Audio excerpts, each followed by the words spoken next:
Selamat pagi, selamat hari Minggu kelima setelah Paskah bagi keluarga besar GPIB Jemaat Jurang Mangu dan seluruh jemaat dimanapun berada. Marilah dengan penuh sukacita kita kembali datang pada Tuhan di minggu pagi ini. Bersyukur atas kasih-Nya dalam hidup kita. Air mata mungkin masih menetes, masalah belum teratasi, lidah masih keluh, tak tahu harus berkata apa. Tetapi keyakinan iman bahwa Tuhan ada di tengah badai hidup ini harus tetap membara. Tema ibadah di minggu pagi hari ini adalah menghormati Allah. Firman Tuhan akan dilayankan oleh Pendeta Nancy Nisapi Rehata.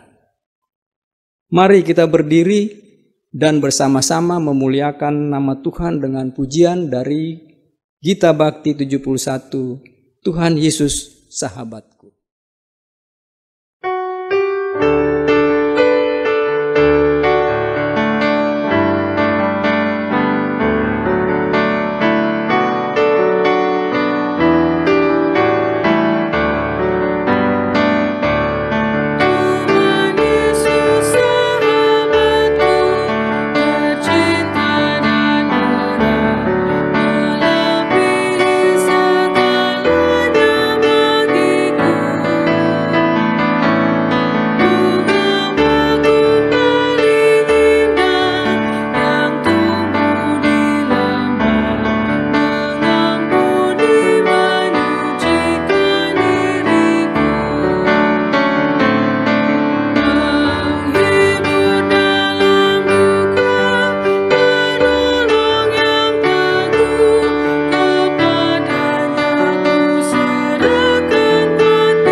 Umat Tuhan, mari kita tahbiskan ibadah pagi hari ini dengan pengakuan bahwa pertolongan kita adalah dalam nama Tuhan yang menjadikan langit dan bumi.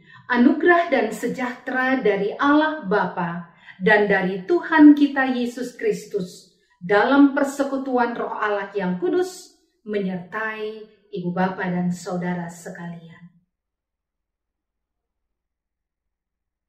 Umat yang dikasihi Tuhan, ibadah pagi hari ini akan kita ikuti dengan sebuah nats pembimbing sebagaimana tertulis dalam Mazmur 115 ayat 1 yang mengatakan, "Bukan kepada kami ya Tuhan, bukan kepada kami, tetapi kepada nama-Mu-lah beri kemuliaan oleh karena kasih-Mu, oleh karena setia-Mu."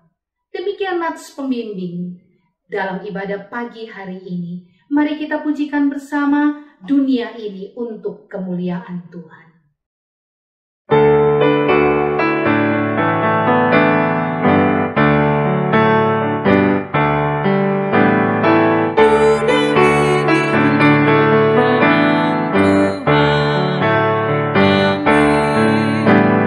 Kita berbuat apa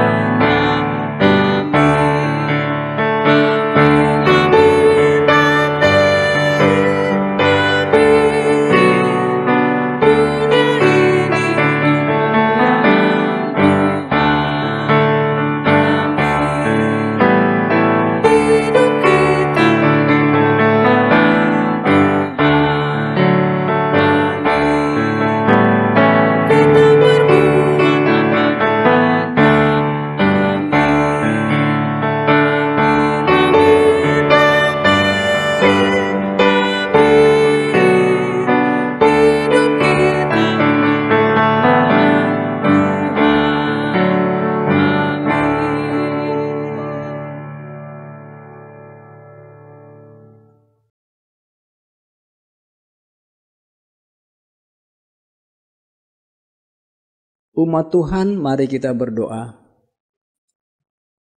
Ya Tuhan, perjalanan hidup ini adalah rangkaian kisah antara kami dan Engkau. Terkadang kami mengabaikan kasih-Mu. Dengan sengaja kami melawan Engkau. Kami hanya datang padamu ketika kami membutuhkan-Mu. Kami berani membuat janji-janji palsu padamu. Mungkin karena kami tidak dapat melihat-Mu, atau karena kami tidak menganggap keberadaan-Mu sebagai yang utama dalam hidup kami. Kami masih egois, kami sombong, kami merasa diri paling benar. Ampuni kami, ya Tuhan. Tolong kami agar semakin menyadari betapa berartinya Engkau bagi kami. Anugerahkan kami kasih, hikmat, dan kekuatan menjalani kehidupan ini dan mengingat pengutusan kami sebagai pembawa citra Allah. Ajarkan kami untuk tidak pernah lupa bersyukur padamu dan tetap bersuka cita di tengah beragam persoalan. Dalam nama Tuhan Yesus Kristus. Amin.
Umat Tuhan, kita akan masuk dalam pemberitaan firman Tuhan yang hari ini sebagaimana jadwal yang tercantum di dalam pembacaan GPIB dari 1 Korintus pasal 11 ayat 17 sampai ayat yang ke-22. Sebelum kita membaca dan merenungkan bagian firman Tuhan ini, mari kita berdoa, memohon tuntunan dan urapan kuasa Roh Kudus bagi pemberitaan firman Tuhan. Kita berdoa. Ya Tuhan, dengan kehausan yang besar dan kerinduan yang dalam, kami datang menghampiri hadirat-Mu yang kudus, memohon urapan-Mu bagi firman Tuhan yang akan kami renungkan bersama, sehingga melalui firman Tuhan ini kami mendapat pencerahan baru, tuntunan-tuntunan berharga untuk menjalani kehidupan kami. Dalam nama Yesus Kristus. Amin. Umat Tuhan, mari berdiri untuk mendengarkan firman Tuhan yang dibacakan dari 1 Korintus pasal 11 ayat 17 hingga ayat yang ke-22 yang mengatakan, 1 Korintus 11 ayat 17 hingga ayat yang ke-22 di bawah judul kebiasaan-kebiasaan yang salah dalam perjamuan malam. Dalam peraturan-peraturan yang berikut, aku tidak dapat memuji kamu, sebab pertemuan-pertemuanmu tidak mendatangkan kebaikan, tetapi mendatangkan keburukan. Sebab pertama-tama aku mendengar bahwa apabila kamu berkumpul sebagai jemaat, ada perpecahan di antara kamu. Dan hal itu sedikit banyak aku percaya. Sebab di antara kamu harus ada perpecahan, supaya nyata nanti siapakah di antara kamu yang tahan uji. Apabila kamu berkumpul, kamu bukanlah berkumpul untuk makan perjamuan Tuhan. Sebab pada perjamuan itu, tiap-tiap orang memakan dahulu makanannya sendiri, sehingga yang seorang lapar dan yang lain mabuk. Apakah kamu tidak mempunyai rumah sendiri untuk makan dan minum? Atau maukah kamu menghinakan jemaat Allah dan memalukan orang-orang yang tidak mempunyai apa-apa? Apakah yang kukatakan kepada kamu? Memuji kamu? Dalam hal ini, aku tidak memuji. Demikian pembacaan Alkitab. Berbahagialah setiap orang yang mendengar firman Tuhan dan yang melakukannya. Haleluya.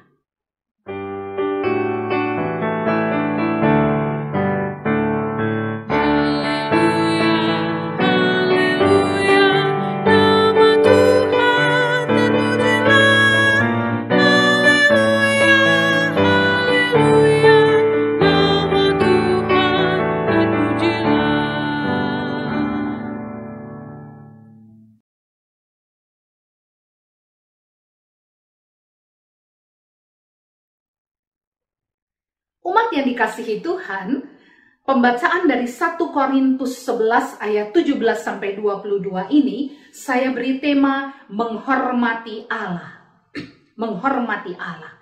Saya mengajak Bapak Ibu dan Saudara melihat sebuah topi, ya, dalam tanda kutip, khas milik orang Yahudi, ya, seperti gambar ini, namanya kippah. Kippah itu bahasa Ibrani yang artinya kubah. Ya, sesuatu yang bentuknya seperti setengah lingkaran. Nah, itu kippah. Kippah ini dulu tidak pernah dipakai oleh orang Yahudi.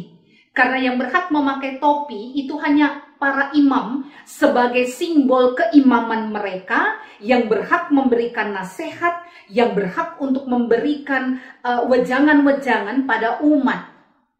Setelah bait Allah runtuh dan tidak ada lagi imam-imam, maka laki-laki Yahudi mengenakan juga topi dalam bentuk kubah seperti ini, kippah. Jadi bentuknya tidak seperti topi imam yang tinggi dan besar, tetapi bentuknya seperti kubah.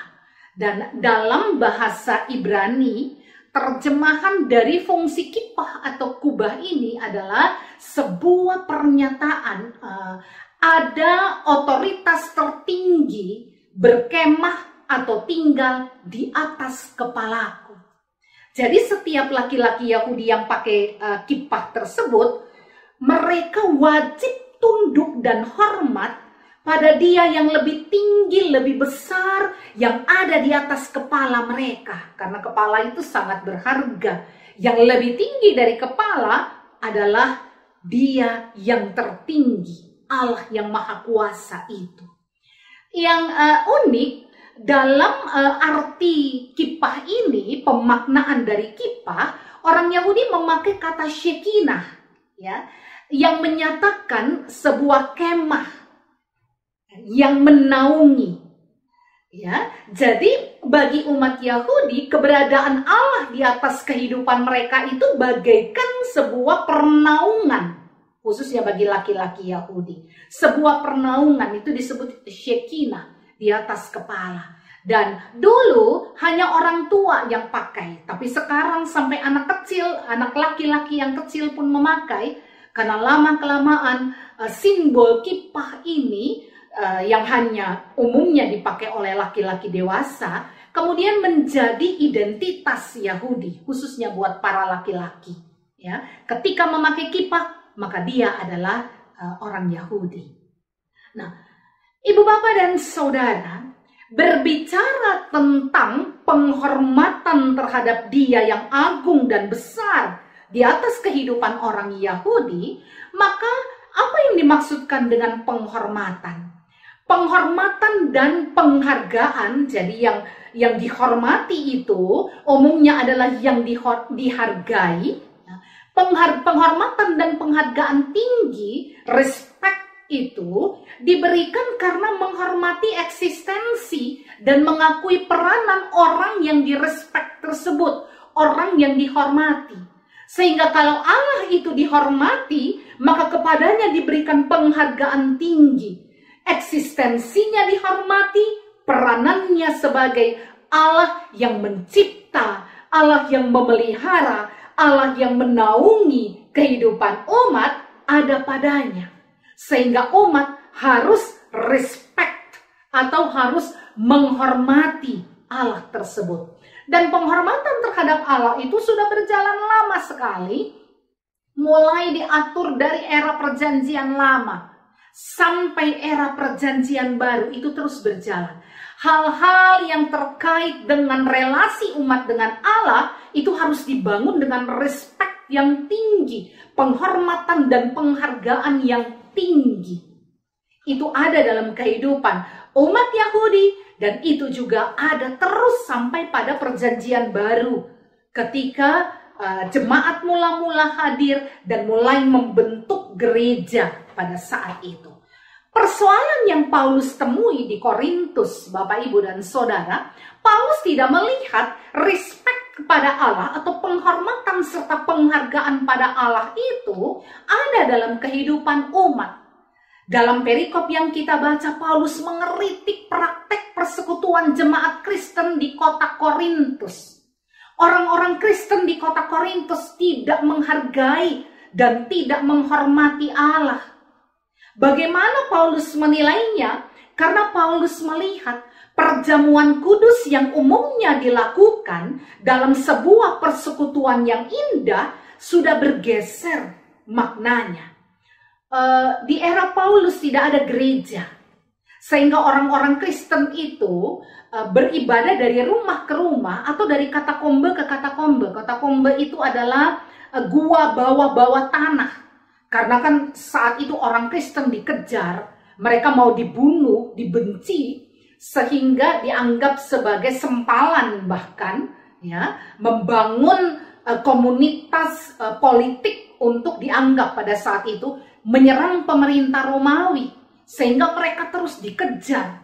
Ini menyebabkan persekutuan jemaat itu umumnya dilakukan di dalam rumah-rumah atau katakombe-katakombe, gua-gua bawah tanah.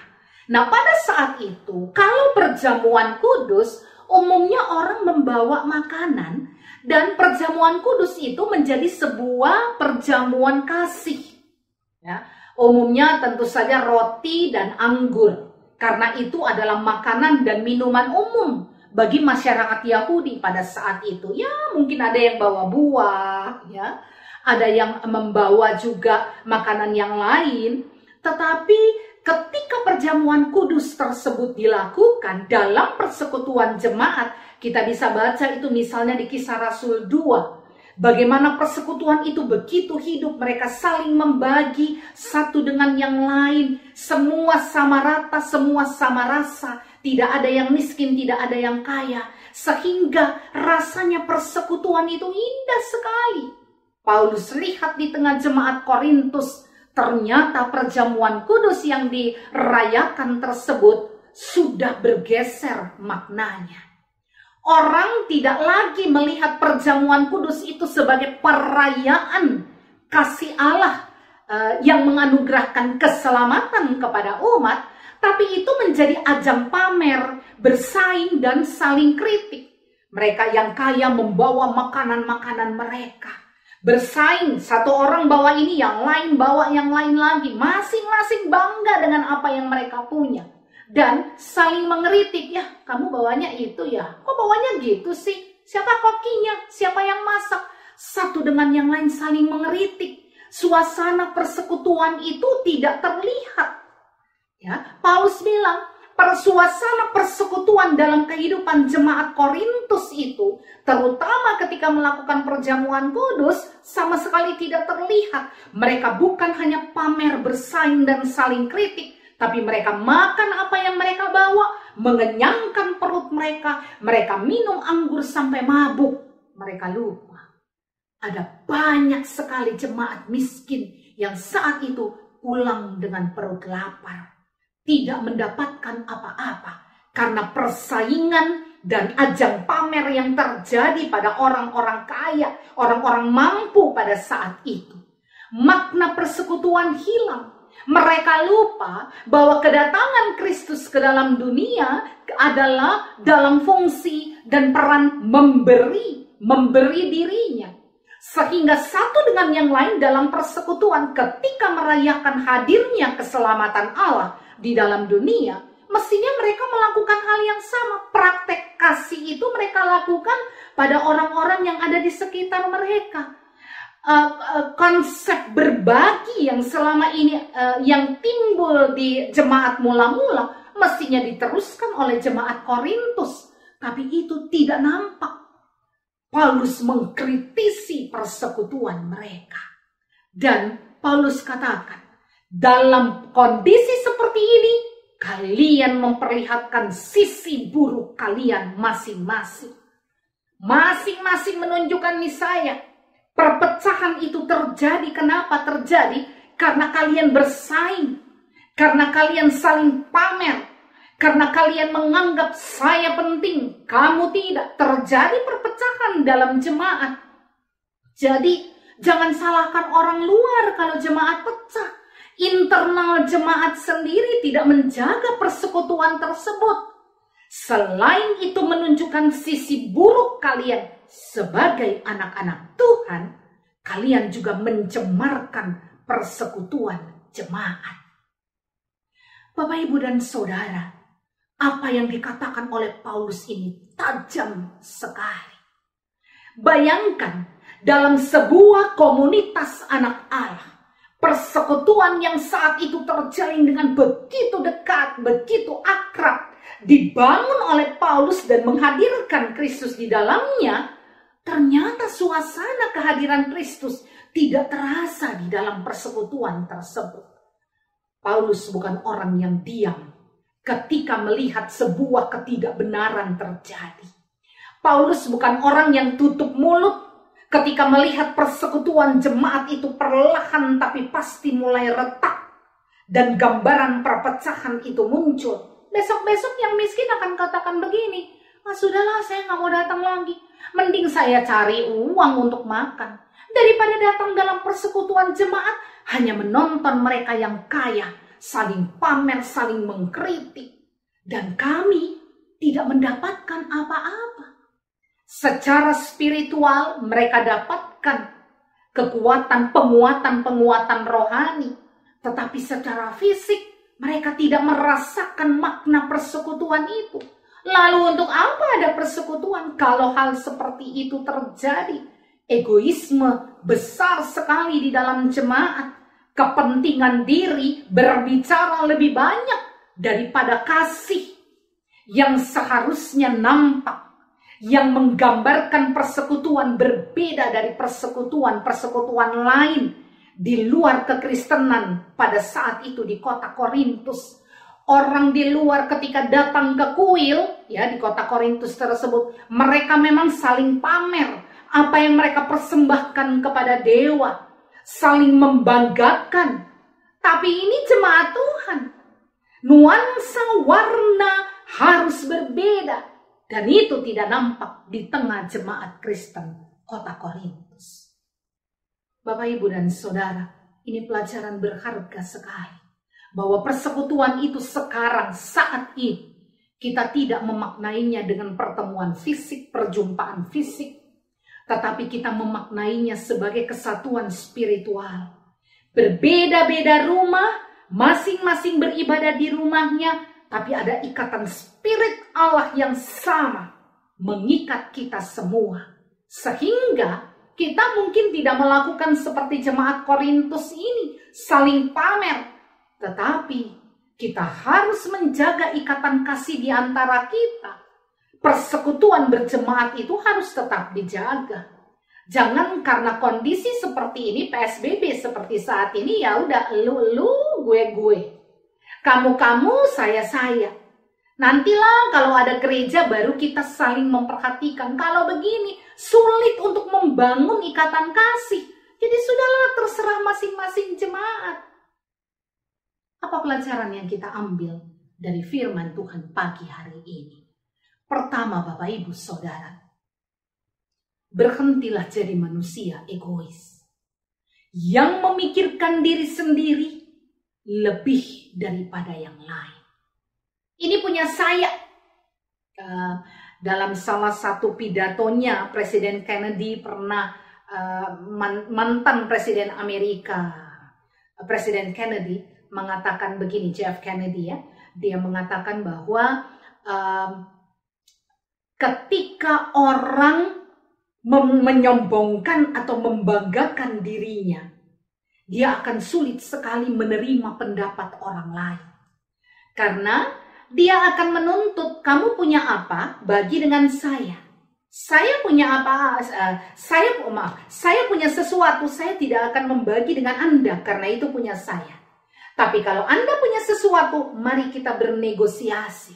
Itu kotor sekali, kata Kennedy. Masing-masing orang merasa ini punya saya. Sekarang ini susah kok, sulit makanan, sulit mendapatkan uang. Jadi kalau saya sudah kenyang, saya tidak memikirkan yang lain. Saya tidak peduli yang lain. Mereka susah, mereka bermasalah, itu terserah mereka. Saya hidup untuk diri saya sendiri. Selama kami dalam rumah cukup, sudah. Masing-masing mengurus rumahnya. Berhenti jadi manusia egois.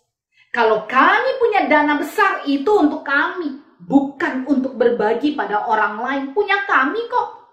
Kami menjaga. Ini dana gereja kami.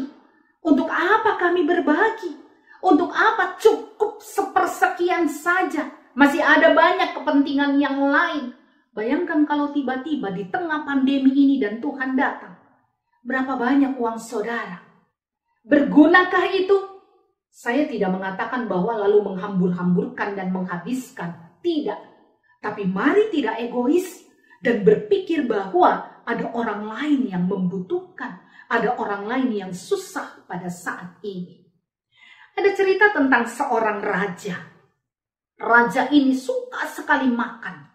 Karena suka makan, dia menjadi sangat gemuk. Dan raja ini, karena begitu senangnya makan, dia suka makanan enak. Dia memerintahkan pengawalnya untuk memanggil tukang, mengecilkan semua pintu yang ada di istananya. Kenapa? Supaya orang tidak akan masuk dan mengambil makanan kesukaannya. Jadi semua pintu istana itu dibuat kecil, ya dikecilkan oleh tukang bangunan. Dan apa yang terjadi? Satu ketika pada saat raja mau keluar, dia tidak bisa keluar karena badannya yang terlalu gendut. Dan akhirnya dia mati di tempat itu. Dia sakit, orang mau bawa keluar ke rumah sakit pun tidak bisa. Dia mati di tempat itu. Kenapa? Karena bukan hanya egois, tapi dia juga serakah, memikirkan dirinya sendiri.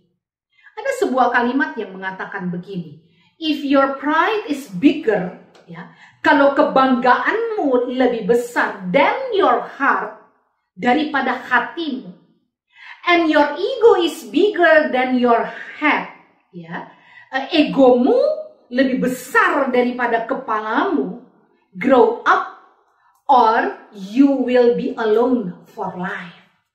Cepatlah jadi dewasa, atau engkau akan sendiri dalam hidupmu. atau engkau akan sendiri di sepanjang kehidupanmu. Jadi apa yang mau kau sombongkan dari dirimu? Kebanggaanmu lebih besar daripada hatimu, ketidakpedulianmu pada orang, itu kau tutupi rapat dengan kesombongan dan kebanggaan atas apa yang kau miliki. Egoismemu lebih besar dari kepalamu. Cepat dewasa. Kalau tidak, engkau akan ditinggalkan banyak orang dan hidup sendiri.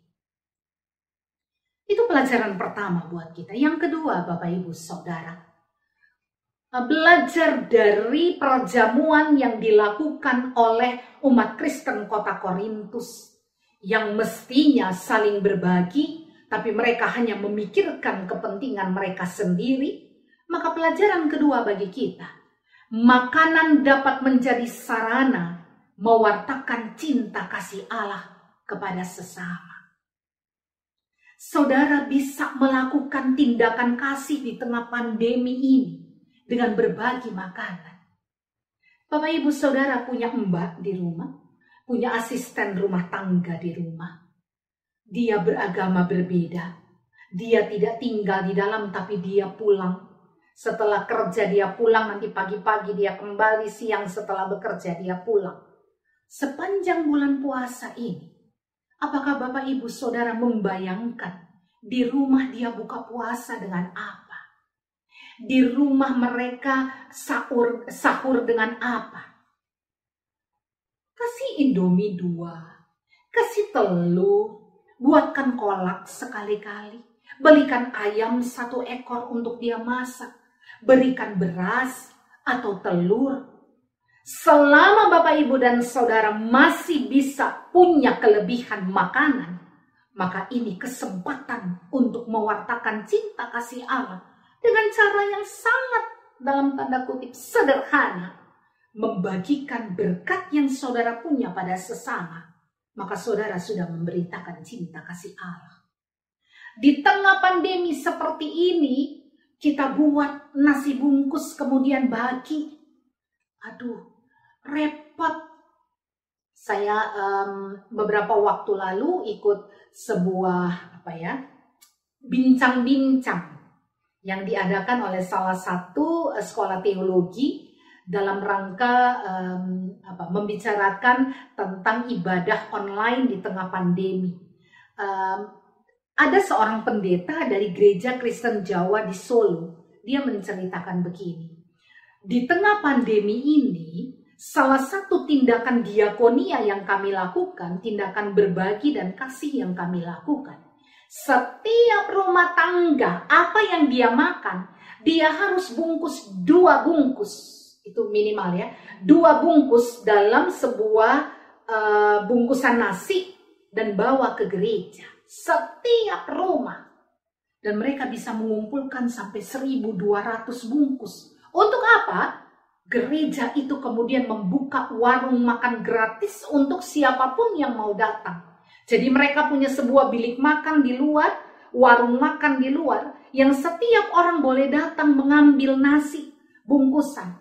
Dan isinya tidak ada yang sama. Satu bungkus dengan bungkus lain berbeda, tergantung rumah itu makan apa. Ada yang makan ayam, ya dia bawa ayam. Ada yang makan tempe, ya dia bawa tempe. Ada yang cuma nasi sama sayur sama tahu, ya bawa itu. Tapi 1.200 bungkus, luar biasa. Saudara, saya pernah dalam sebuah kaunseling perkawinan dengan sepasang calon suami istri. Saya bercakap-cakap dengan mereka bagaimana kehidupan pasangan suami istri juga harus tetap melayani. Apa yang sudah kalian lakukan, saya tanyakan. Kami sudah terbiasa dari awal pacaran kami. Yang perempuan kerja, yang laki-laki kerja. Setiap akhir bulan pada saat terima gaji, kami angkat uang tidak banyak. Dan kami pergi ke warteg. Subuh, jam 4 subuh gitu, pergi ke warteg, minta buat nasi bungkus 10-20 bungkus. Dan kami jalan dengan naik motor berdua, bagi ke tukang sampah, tukang sapu jalan, ya, pemulung, sebatas yang kami punya. Bukankah itu berarti makanan menjadi sarana mewartakan cinta kasih Allah kepada sesama. GPIB Jemaat Jurangmangu sudah membagi paket-paket ya, berupa beras, gula, susu pada jemaat dan juga masyarakat sekitar yang membutuhkan. Jemaat baru, tapi kita sudah belajar untuk berbagi. Itu cukup? Belum. Masih banyak hal yang kita bisa lakukan. Bukan untuk kepentingan kita. Tidak usah orang tahu tentang Jurangmangu. Tetapi ketika kita memberi, kita mewartakan cinta kasih Allah kepada sesama. Dalam warta jemaat, kami mencantumkan di situ. Bulan Juni awal kami kembali akan membagikan ya paket-paket ini kepada jumlah yang sama, jemaat yang terdampak pandemi dan juga masyarakat. Setiap awal bulan ya sudah kami lakukan selama ini, maka Juni juga. Dan kami menghimbau jemaat, mari memberi satu kaleng beras, masukin plastik bawa. Satu susu kaleng mungkin kebetulan gula 0,5 kilo, mari antar. Dari yang sedikit, 1 bawa, 2 bawa, 3 bawa, itu akan jadi banyak. Dan mari kita berbagi, mewartakan cinta kasih Allah. No one has ever become poor from giving. Anne Frank ini ya, dia adalah seorang penulis, dia katakan, tidak ada orang yang miskin karena memberi. Tidak ada gereja yang tutup karena memperhatikan sesama.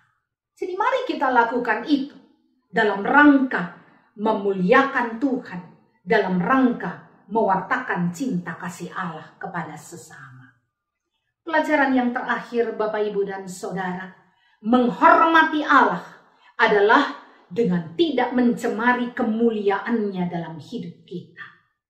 Dengan jemaat Kristen Korintus melakukan makan seperti, mohon maaf kalau di Alkitab dikatakan engkau membawa makananmu dan tindakanmu seperti babi makan. Ya, ini menunjukkan bahwa mereka makan begitu rakus dan tidak mempedulikan yang lain. Dengan caramu seperti itu, umat Kristen Korintus tidak menghormati Tuhan.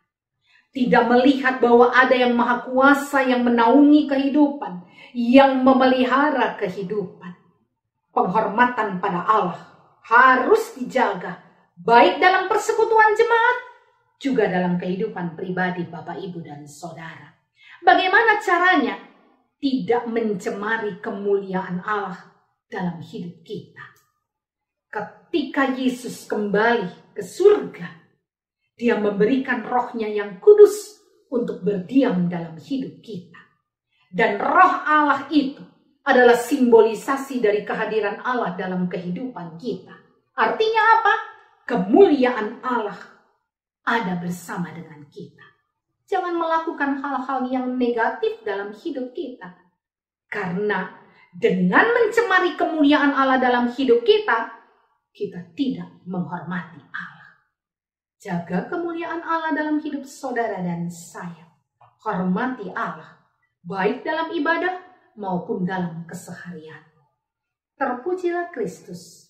Amin.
Umat Tuhan dipersilahkan berdiri. Marilah bersama dengan umat percaya, dimanapun mereka berada, kita bersama-sama membarui pengakuan iman percaya kita dengan mengucapkan secara bersama-sama pengakuan iman rasuli. Masing-masing kita berkata, aku percaya kepada Allah, Bapa yang Maha Kuasa, Khalik langit dan bumi, dan kepada Yesus Kristus, anaknya yang tunggal Tuhan kita, yang dikandung daripada Roh Kudus, lahir dari anak darah Maria, yang menderita di bawah pemerintahan Pontius Pilatus, disalibkan, mati dan dikuburkan, turun ke dalam kerajaan maut. Pada hari yang ketiga, bangkit pula dari antara orang mati, naik ke surga, duduk di sebelah kanan Allah, Bapa yang Maha Kuasa, dan akan datang dari sana untuk menghakimi orang yang hidup dan yang mati. Aku percaya kepada Roh Kudus, gereja yang kudus dan am, persekutuan orang kudus, pengampunan dosa, kebangkitan daging, dan hidup yang kekal. Umat Tuhan, kita masuk dalam doa syafaat. Mari menyatukan hati dan pikiran kita berdoa. Bapa di sorga, kami bersyukur untuk minggu baru ini. Sudah beberapa minggu kami beribadah dengan cara seperti ini. Tapi secara spiritual kami tahu Tuhan, Engkau memberkati kami sama luar biasanya dengan persekutuan di gereja. Engkau mengurapi kami dalam kasih-Mu sama indahnya ketika kami beribadah di gereja. Kami bersyukur Tuhan karena Engkau selalu ada dalam langkah kehidupan kami. Pagi hari ini kami berdoa, Tuhan tolong kami supaya penghormatan dan penghargaan kepada Tuhan itu selalu nyata lewat hidup kami, melalui sikap kami, tutur kata, dan perbuatan nyata kehidupan kami. Kami berdoa pada saat ini untuk Indonesia. Tuhan tolong agar pandemi COVID-19 ini dapat segera selesai. Berikan kami kedisiplinan diri Tuhan, sehingga penderita tidak semakin melonjak tinggi, dan juga tidak semakin banyak orang yang harus masuk rumah sakit, atau kemudian harus diisolasi dan harus terkurung. Kami berdoa Tuhan, tolonglah Indonesia ini, berkati mereka yang punya tanggung jawab untuk menjalankan apa yang harus dijalankan sehingga penyebaran pandemi COVID-19 ini dapat selesai di Indonesia dan bekerja sama dengan masyarakat. Seluruh dokter, perawat, tenaga medis yang menangani pasien maupun dalam pemerintah maupun yang ada sampai ke daerah-daerah, kami berdoa Tuhan memberkati agar mereka boleh menjalankan tanggung jawab mereka dengan baik, tetapi juga diberikan kesehatan dan kekuatan. Kami berdoa untuk seluruh pasien COVID-19 yang berada di ruang ICU, berada di kamar-kamar rumah sakit, yang berada di rumah, menjalankan isolasi mandiri. Tuhan jamah mereka agar mereka dapat segera pulih kembali. Dan tolong keluarga mereka yang terus membangun harapan dengan kecemasan. Kuatkan iman percaya mereka kepada Tuhan. Kami berdoa untuk keluarga-keluarga yang berduka karena kehilangan kekasih hati sebagai korban COVID-19. Tuhan tolong mereka, jamah mereka dalam nama Yesus. Agar mereka juga mau dan mampu mengangkat kepala, menjalani hari-hari yang panjang di depan dengan melihat pada Tuhan. Kami berdoa pada saat ini ya Tuhan untuk seluruh warga jemaat GPIB Jurangmangu. Kami berdoa untuk keluarga-keluarga, Tuhan kuatkan ikatan kekeluargaan, persekutuan dalam Tuhan. Kasihi mereka, lindungi selalu dalam cinta Tuhan. Berkati anak-anak yang studi online, berkati mereka yang work from home, bekerja dari rumah, maupun mereka yang harus bekerja keluar rumah. Lindungi dan berkati mereka. Kami berdoa juga untuk mereka yang tidak bekerja, yang berhenti bekerja. Tuhan tolong mereka, karena rasa takut itu selalu ada. Tapi dalam kasih Tuhan Engkau menjanjikan penyertaan-Mu. Kami berdoa untuk jemaat kami yang sakit, yang dalam pemulihan. Tuhan jamah dalam nama Yesus agar mereka disehatkan kembali. Dan kami berdoa untuk jemaat yang bersuka cita karena pertambahan usia dan memperoleh berkat-berkat lain yang melimpah. Tuhan kiranya memberkati kehidupan mereka, memberikan sukacita dan semangat menyertai perjalanan hidup mereka. Terima kasih ya Tuhan, kami berdoa untuk warga Indonesia ini, masyarakat Indonesia yang menjalankan ibadah puasa. Tuhan memberkati mereka, berikan mereka kesehatan, kemampuan untuk menjalani masa puasa ini dan menyelesaikannya juga dengan baik dalam pendampingan Tuhan. Dan ini menjadi sebuah ibadah yang benar-benar memuliakan Tuhan yang mereka sembah.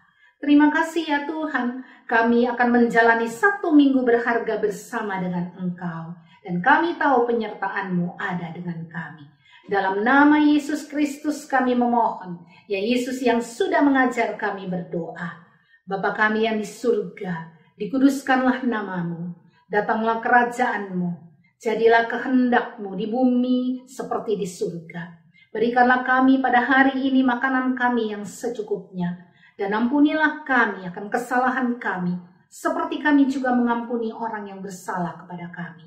Dan janganlah membawa kami ke dalam pencobaan, tetapi lepaskanlah kami daripada yang jahat.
Umat Tuhan, marilah kita mengungkapkan syukur hati kita kepada Allah dengan memberikan persembahan syukur.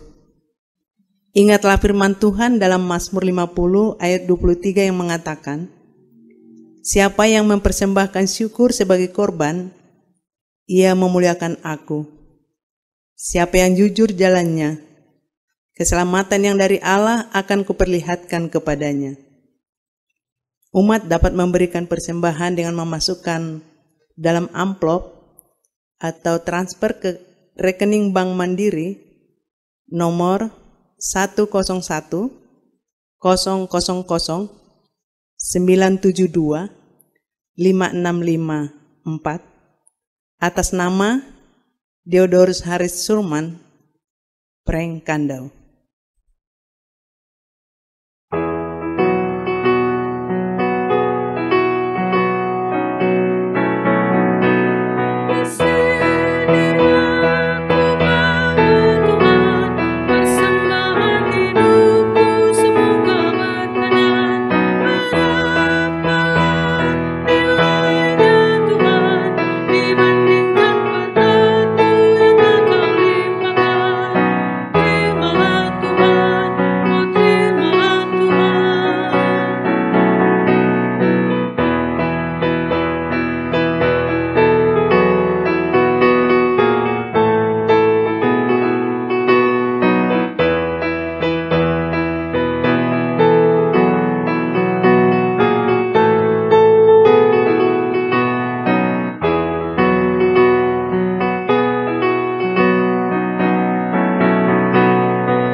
Mari kita berdoa, membawa persembahan syukur kita kepada Tuhan. Ya Tuhan, terimalah persembahan syukur kami ini, yang kami bawa dengan segala ketulusan. Terima dan kuduskanlah ya Tuhan, sehingga persembahan syukur ini dilayakkan bagi pekerjaan pelayanan di tengah jemaat GPIB Jurang Mangu. Bukan hanya untuk kebutuhan internal, tetapi terlebih bagi pelayanan sesama. Dalam nama Yesus Kristus. Amin.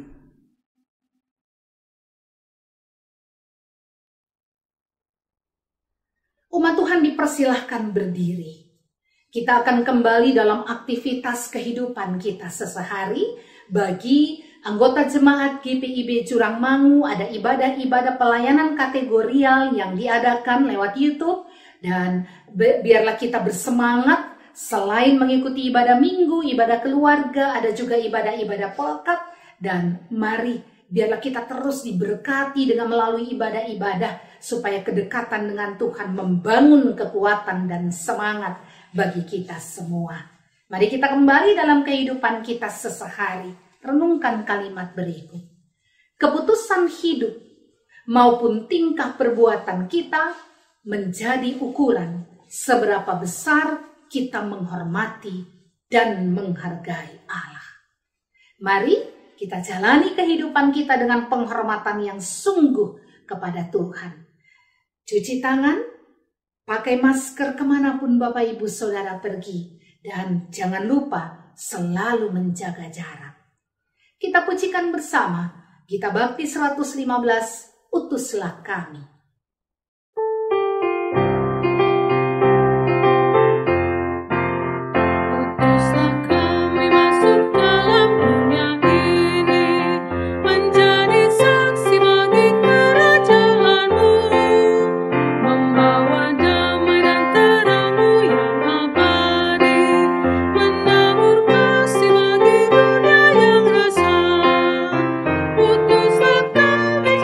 Saksi yang setia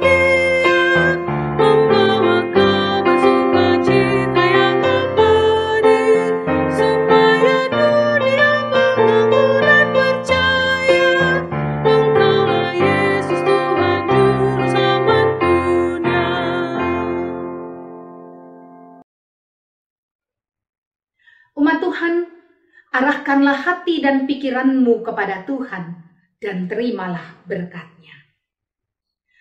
Allah sumber pengharapan memenuhi kamu dengan segala sukacita dan damai sejahtera dalam imanmu, supaya oleh kekuatan Roh Kudus kamu berlimpah-limpah dalam pengharapan dari sekarang sampai selama-lamanya.